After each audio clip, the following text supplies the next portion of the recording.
Starting is always the toughest part. Welcome to the first video edition of Real World Branding, and I'm thrilled and honored to have with me as my first guest a gentleman who I met almost 2 months ago in Florida at the Elite Trainers Boot Camp, an extension of Peak Potentials and T. Harv Ekker's group. It was something that David Wood. It's not Peak Potentials, but that it was an extension of that type of training. A gentleman who has a DVD called The Ancient Skills School, and it's called The Future is Ancient, because he is a master of ancient skills, a wide variety of ancient skills, from martial arts to shamanic training to mythology to everything old you can think of, a biblical scholar. And I told you that I was going to be teaching them magic tonight. Mm-hmm. And so I'm going to first teach a magic trick, and then you and I together, and this is unscripted. Yes. We haven't really talked about what I'm going to do here. Okay. We're creating product on the fly. We're in the home studio of Fugitive Productions, and they're now going to take this video when we're done, shoot it up on YouTube, and you can see how quickly this can all come into fruition. Mike, can I borrow $1? Mike is our executive producer. You want to come? And this is actually, yep. This is Matt. Maddie. Maddie, step right in. There we go. How's it going? I've been calling him Mike. I'm a jerk. And this is Skip. This is the mascot. This is Fugitive Productions version of the RCA dog. Can you see Skip all right? There we go. Good boy. Good boy. Yeah, Sudobusit. Yeah, right on. All right, here we go. Watch this. Matt, I'm going to take your dollar bill, and I'm going to fold it in half and fold it again in quarters. One more time into eighths. And as we unfold it, you will see that that your dollar has become a 10. Sweet. That's awesome. Now, here's the thing. Those of you that are watching at home, I'm going to teach you a vocabulary word in a moment. And the reason why I'm going to do this magic trick again and again is because when you learn this vocabulary trick, this will no longer be that impressive to you. Okay? When you learn the vocabulary word, this will not be that impressive to you. The way that language works is that we see what we have words to see. And so if you have a vocabulary word for something, you can see it. But when you don't have a vocabulary word for something, you can't see it. This is going to become so obvious in a moment when I teach you the vocabulary word that the trick is going to stand out like a sore thumb. Watch closely. I take the $10 bill. Now I want you to remember the economy like 6 years ago, when the $10 bill was actually worth something. But after all of the inflation and recession, I guess those are at odds with each other, with the recession and the amount of money that we're throwing into the war, 10 is now more like a 1. I'm not even wearing sleeves. Here, watch. Fortunately, it can work the other way too. You see, all I'm selling is information. And the most persuasive way to convey information is in the form of a story. Storytelling is the most powerful type of persuasion that exists on this planet, and I can prove it to you. When you turn on television, the commercials that you see, do they give bullets of facts about their products, or do they tell a story? They tell a story. That is state-of-the-art persuasion that is there. What frustrates me about academia is that when they try and teach persuasion, they're putting their lenses over it, and they're not really studying the craft of persuasion. What I know about anthropologists, and I'm just talking about media studies, is that anthropologists, when they look at a civilization, they look at the tools. Because if you have the tools, if you even know the vocabulary for the tools, you can begin to see how the tools create an illusion. But if you don't have the vocabulary for the tools, if you don't know what the tools look like, then you can be deceived again and again. And so a frustration that I have in terms of academic study of persuasion and illusion and magic and advertising is that they never look at the creative brief. They don't understand the roles of the different people. They expect me to say that the main takeaway is Italianicity.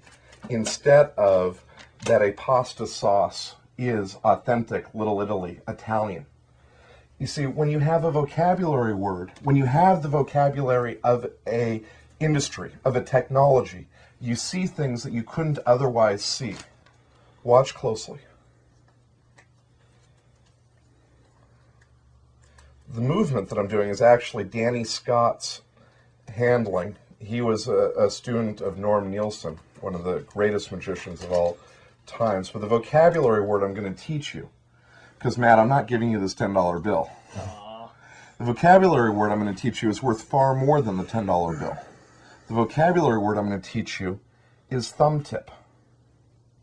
Thumb tip.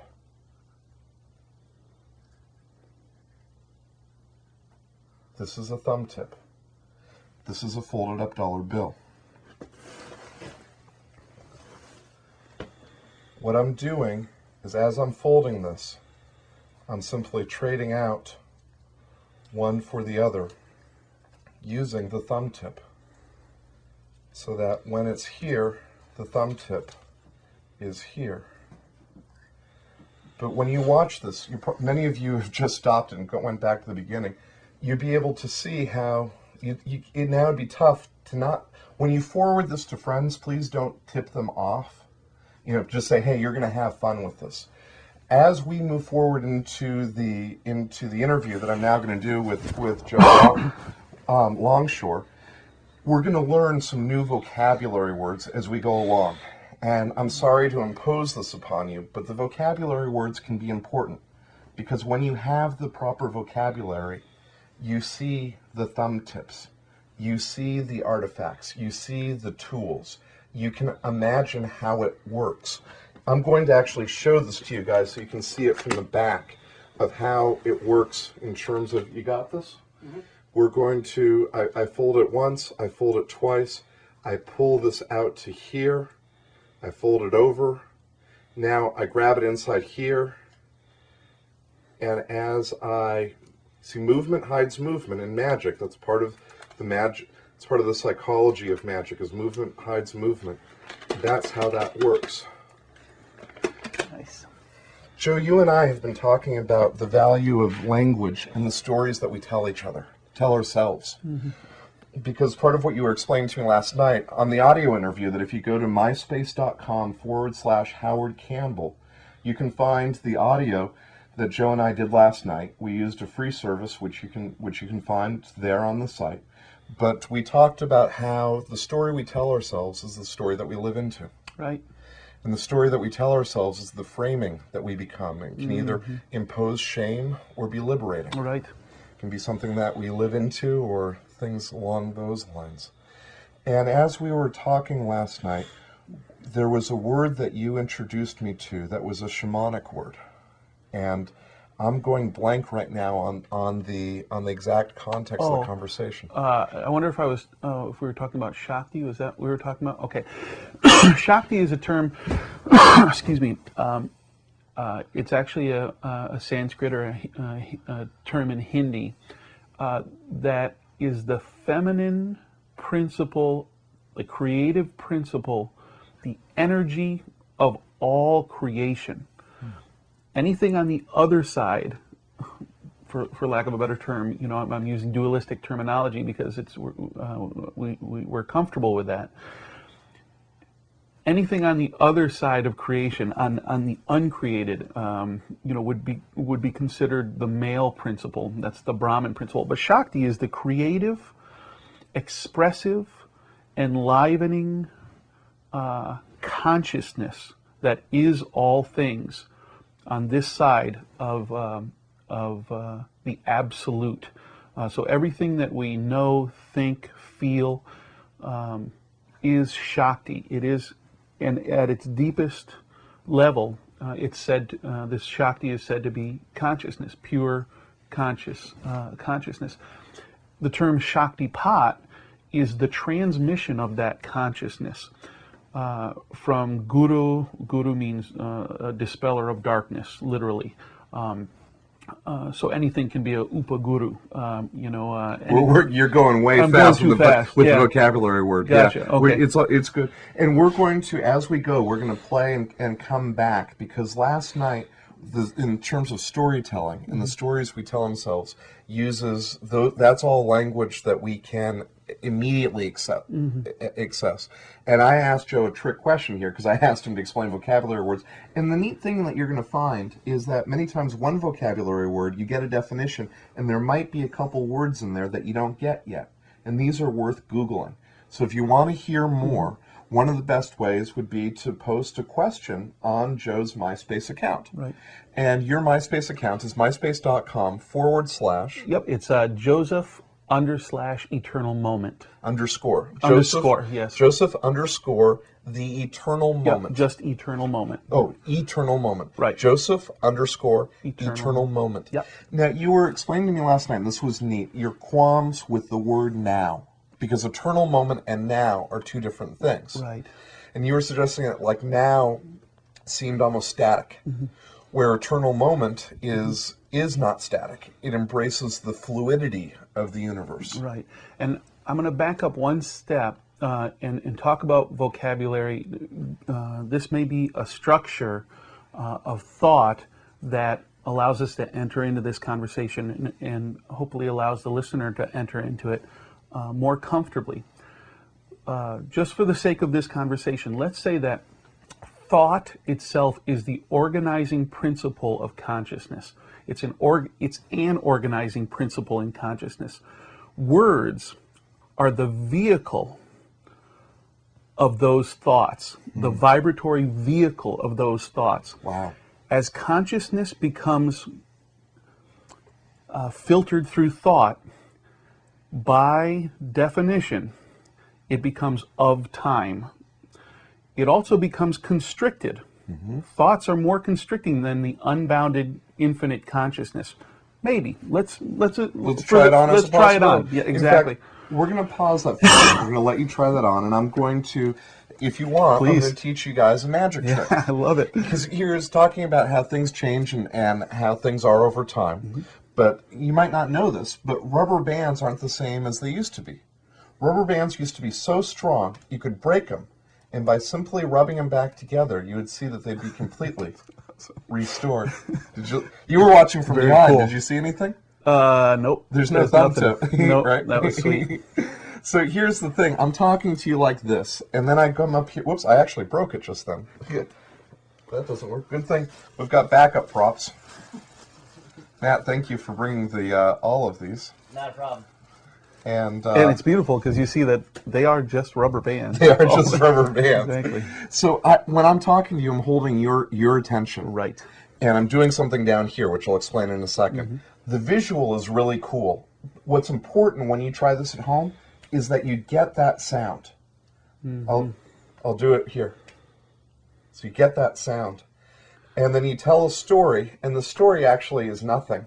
And I go like this. But the sounds and the framing is what creates a magic moment. What I'm actually doing here is I'm grabbing the rubber band by the end, and I'm pulling it around my hand, and I've got the rubber band doubled up like this. When I pull it out, it looks like a rubber band. When I break it, I'm not really breaking it. You see, it's like this. I'm holding it tightly here. So how you set up for it is you grab the rubber band, you pull it around your hand, you hold it like this. You're going to want to try it at home in front of the mirror a few times to get it so that it works well. And after doing it several times, it's going to be amazing for you. The story I tell is they don't make rubber bands as strong as they used to. They used to make them so strong you could break them. And by simply rubbing them back together, you would see that they can be completely restored. But you need to sell the magic moment. You got to sell the magic. You got to let people know, hey, this is where it happened. That's important in terms of information marketing, is helping people to see where the magic is. Because if you simply go, first you do this, then you do this, then you do this, and then you get this thing or result. No, it's like I was saying to Maybe Meme online, I sent him an email because he put up a link to Spiral Dynamics, which is an amazing material on memetics and how ideas travel through society. But I said to Brian, and I'll say it here, hey, Brian, what you got to do is you got to sell the idea. You got to tell people, hey, if you listen to this, these are the benefits that you're going to get. Right. You got to let people know what's in it for them. And one of the greatest ways to let people know what's in it for them and at the same time you engage them is to ask a question. Like, who else is interested in learning how to literally quadruple the quantity of traffic they get to their MySpace page in a single day? You know, who'd be interested in getting 500 new friends? Well, if you go to MySpaceTippingPoint.com, you can download a free PDF that my roommate Wes Unruh made, and you will see something that will blow your mind. It's the strategy to how I created so many people. What I'm doing differently than what's in that PDF, I'm not using other avatars. It's just me this time. In the past, an avatar is a presence online. It's a character that gets created. And in the past, I've actually created 5 or 6 avatars and had them go into communities simultaneously. Right. And one of the things I've done is had those different avatars fight with each other. A little bit like how Procter & Gamble would have soap operas. Not just the soap operas, but literally have the different detergents competing against each other, saying, hey, we're about a perfectly clean color. Oh, we're about bright colors. We're about getting whites their whitest. You know, they're all going, I'm better than you. I'm better than you. They each had their own positioning. And by Procter & Gamble controlling all of the major positions in terms of what people wanted in terms of detergent for their clothes, they owned the lion's share, the huge majority of the laundry detergent category, because those were each a corporate avatar. Now, people will many times create several avatars for an online thing. You know, it's part of what you and I are doing on MySpace is saying, hey, these are some of our goods. If you're interested, you want more, let me know. Along the same lines, if I may, avatar again comes from a Sanskrit word. It means consciousness made incarnate, the divine consciousness made incarnate. It can essentially mean that. And I know World of Warcraft uses the term avatar to put different characters in. We do that in our lives as well. We are different avatars depending on what societal niche we are in. We're different avatars of our own consciousness. If I'm dealing with Dad, if I'm dealing with my sister, if I'm dealing with my friends, if I'm in the bar. And what I mean to say by that is, there is no any separation between the internal, our internal lives, and the lives of ourselves as marketers, as publishers of books, authors or teachers. All those gradations, all those separations are illusory. They don't need to be there. We can invest. We can create for ourselves, as Dave Lakhani talks about. He uses the term persona. Avatar is. We can create what would be called a ma-avatar, a great avatar, which is the full persona that we are. Just ideas. Very cool. Can I see, are your keys to your car handy? I know. Matt, I'm going to ask a favor of you, if I may. Actually, the front of the car is unlocked. Would you grab in the front on the dashboard, there is a little stack of things, a DVD and a couple other things. If you could grab that, it'd be great. Because I want to show you guys Dave Lakhani's DVD that he has. Keys there, Matty, right behind the... I think the front of the car is open. Okay, thank you. But before we share with about Dave Lakhani's video, because part of what I'm about is sharing the best information I'm coming across. Dave Lakhani is a master of persuasion, a master of influence to help you become more famous. For people that are interested in marketing themselves, it's perfect. If you're interested in magic and persuasion as a whole, I'm going to recommend Jerry D. Rhino Clark, Jerry Clark's The Magic of Influence, which he happens to have on sale right now for only $110. $110? Yeah, it's 10 CDs. This is the best comprehensive course I've ever found. Now, the distinction, the positioning between what Jerry Clark is doing versus what Dave Lakhani is doing, Dave Lakhani is teaching people to use marketing to build their avatar, to have a larger online presence, to become famous. Okay. Jerry Clark is talking about influence in terms of interpersonal relations. Now, Lakhani can go there too. Right, right. But Lakhani's products, this is 10 CDs. It's 10 hours. Awesome. Thank you, Matt. Here's Dave Lakhani's Making Marketing Work. The hard-hitting facts that makes customers buy and marketing profitable. Many people throw away their dollars towards marketing and branding because they don't know how to measure it. This was a book you had recommended that I might find value. 1 Minute Wisdom, Anthony DeMello. Right, Anthony DeMello. Yes. Anthony DeMello. Quick, insightful wisdom. That's all it is. Awesome. What will people get if they were to watch the Ancient Skills School? What would be the benefit of somebody watching this DVD? Well, let me. The Ancient Skills School. This DVD was put together. It's just a little promotional DVD, very short. This particular thing is just an introduction. What a person will get out of this, to be honest, is it'll give an overview of what I teach, a very broad overview of the things I share. Most importantly, though, if I were to what a person could get out of that is the realization that we did it on no budget. We did it because we had an audience. I was going to be, running sacred lodges, sweat lodges for thousands of people, and I didn't have anything to share with those people to give them a follow-up and a way of contacting me.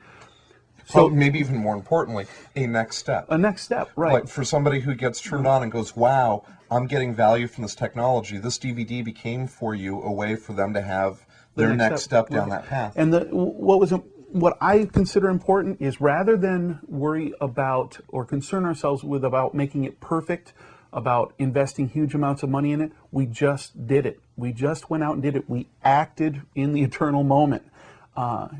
And it became a success for us. It became a tool where people could stay in contact with us, could order more of our CDs and come to the programs that we were developing. We have developed that for this spring, for spring 2007. So, and your MySpace account again, it's myspace.com/Joseph_eternal moment. Right. Cool, exactly. Very cool. On the way, driving, we're like on the border of Canada, guys, and so it was a long drive up here. I was listening to Eels. It's a band that I had loved for a long time, but I had found it connected with me when I was almost in a state of depression. Mm-hmm. And so there were I went to see an Eels concert this last year, and man, it's just magic. I love the stuff. What was so cool to me, that Eels with Strings live at Town Hall, the last 3 tracks on this are Mr. E talking about how he's not a loser anymore, how he found being optimistic, how he found peace with himself. And a big part of our work is inspiring you to take action, is letting people know it's possible. You don't need the millions of dollars of production equipment. You don't need any video. It's more, the content is more important than the visuals, or in fact, many times fancy editing can be distracting. So your message, I heard you say just a moment ago, is take what you teach or talk what you teach, capture it and share it. Share it now, right now in this moment. Don't wait. I think what so often happens is we set an intention and then we create a long space of time between intention and action. Living in the eternal moment, the process or the concept of living in the eternal moment for me is shortening to 0 the distance between intention and action, and then leaving the rest up to the universe and grace. You've done all you can. I've done all I can in the moment. With every opportunity I'm given, and I'm given a new opportunity every moment. Yeah. So, as Jerry Clark explained to me recently, I think it is 74,100 units a day that I'm given. Mm. Now, a unit is not the eternal moment, but I'm given 74,100 seconds a day. Mm-hmm. And if I look at those in terms of how I spend them, but the thing is, I keep getting more. Right. And there is a problem sometimes of looking at too many things in terms of little units, because a little unit is actually separate from the eternal now. Right. There is only one, and that concept of one is beyond most people's comprehension. I want to talk a little bit. We're going to go kind of quick. You can watch this again and again or not. That's all cool. Many people don't know that the reason why Sigmund Freud, the psychologist, was so popular in the United States is because the greatest marketer of the 20th century promoted his books. And that person would be Ed Bernays. When people say that a person wrote the book, Edward Bernays wrote the book Propaganda. But when he wrote the word propaganda, propaganda wasn't a dirty word. I mean, propaganda was created by the Catholic Church in the 17th century, and I talk about that in Poker Without Cards. Yep. But the word propaganda was synonymous with public relations prior to World War I. And what Edward Bernays was able to do in terms of inciting women to smoke, in terms of creating our ability to go into Guatemala and steal all the land for the United Fruit Company, amazing. Amazing what that man was able to inspire people to do. Now, these are simply tools. And if you want to take the tools of inspiration and use them for what you deem as humane, please act now. Share what you know, share what you love, inspire people to take action. Because some of these tools that I share, many people go, aren't these tools of evil? What's your take on that? Are these tools of evil? Well, you can build a house for the homeless with a hammer, or you can bash the head in on a squirrel. They're tools. They're tools. What's your intention? That's free will. That's choice. And that's consciousness in action. And that is the responsibility that all too often I as a human being in the past stepped out of that responsibility and said, I'm abdicating my responsibility for living my own truth. I don't want to have all these tools and abilities and so forth. So it's just a tool. It's just a tool. Yeah. Now, have you ever heard of the book None Dare Call It Treason? I don't believe I have. This book sold... Yes, I read what you had written about this. Please go on. This was amazing. To put things in perspective, the Da Vinci Code, in its first full year of production, sold 8.6 million copies, and that was recently. In 1964, this book sold over 10 million copies. And we've never heard of it. I had never heard of it until I had read what you had written about it. Many people, when we think of the communist scare, we think of the late 1940s, early 1950s. This was published in 1964. This is pure hate.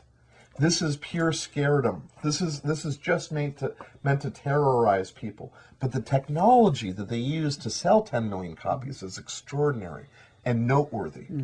It says None Dare Call It Treason by John A. Stormer. Oh, and if you guys listen to interviews with him, boy, there's a disintegrated mind. It's just disintegrated. To me, it's what happens when you play with too many contrivances, and when you're too righteous at a young age, it disintegrates as you get older, because you just can't hold that much tension in your life for that long. I'm sharing my truth with you. You may have a different truth. They've got a subtitle here. 1964 is a year of crisis and decision. Will America continue to aid the communist enemy? To disarm in the face of danger? To bow before communist dictators in every corner of the earth? The decision is yours! Exclamation point. This is so well engineered. On the back of it says, help awaken others. Give None Dare Call It Treason to friends, relatives, neighbors, clergymen, school teachers, libraries. Thousands of copies have already been distributed in every part of the United States. Doctors have given the book to members of their medical association. Doctors are held up as such a high thing, and sort of like doctors are truth and stuff along those lines. Anyway, all right. Businessmen have distributed them to members of their chambers of commerce. This is just seeding ideas of, if you like it, what you can do with it. But you could do this with your own books and stuff. That's right. The thing is to put your material in the hands of thirsty people. I might not have it on my person. I brought with me something that was when recently with RPI, Rensselaer Polytechnic Institute, I was having trouble with them paying me. And on yesterday, I went to the bursar's office where they handle the money. There's a window for where people go for emergency loans. And on the counter right there was a little card that was for the Army recruitment. You know, it says, get money for college now. Right. Join the Army Reserve. That's great placement, because at the Emergency Loan Center at RPI, that's where people are hungry or thirsty for money. That's wise. And so to have a little thing there that says, get money now, you know, that you want to go where it's thirsty. So for you, for your material, where do you think the most thirsty crowds might be? The most thirsty crowds, that's a great question. You don't need to answer it now. Yeah, that's it's a a great question. That's the question that you guys need to be asking, is for your material, where is your greatest thirsty crowd? The more thirsty the crowd, the more they're going to come to your material. Now, there's some other books that have done extraordinarily well that I had never heard of. I came across this recently, Rhinoceros Success. And it's a book on how to be a rhino. And it's about thinking of yourself as an avatar of a rhino. And he characterizes, it's by Scott Alexander, he characterizes the persona of a rhino, which for him is a metaphor for the entrepreneur, and what it takes to be entrepreneurial and truly live within free enterprise. Because if you're trying to live in free enterprise, you're going to have a lot of setbacks. There's a lot of forces coming out against you. You know, you help people elevate their moods and things along those lines. Yes. And doctors, many times, they just want to give people prescriptions for stuff. Right. And so there could be a big chance that American Medical Association, if he came big enough, would come out. And some of you are going to go, oh, there Ben goes. He's paranoid. You know that. He's been legally classified as a paranoid schizophrenic. And here he goes on a paranoid rant. When I worked on SureBeam, which was electronic irradiation, the word irradiation is usually about nuclear energy being pumped into stuff to kill the enzymes and that kind of stuff. Right. SureBeam had a technology that didn't use any gamma rays. It didn't use the really dangerous radioactive stuff. He used electricity, more like a microwave. Right. So as soon as you turn it off, it ends. Where like gamma rays, you turn it off, you've got radiation. I'm not a big fan of that. Not good. It's not good. But the microwave technology was a lot less expensive. And so the other industries, the nuclear radiation people, they set up stuff so that SureBeam had to be called the same as they did. It had to be called irradiation. Control the language. Control the language.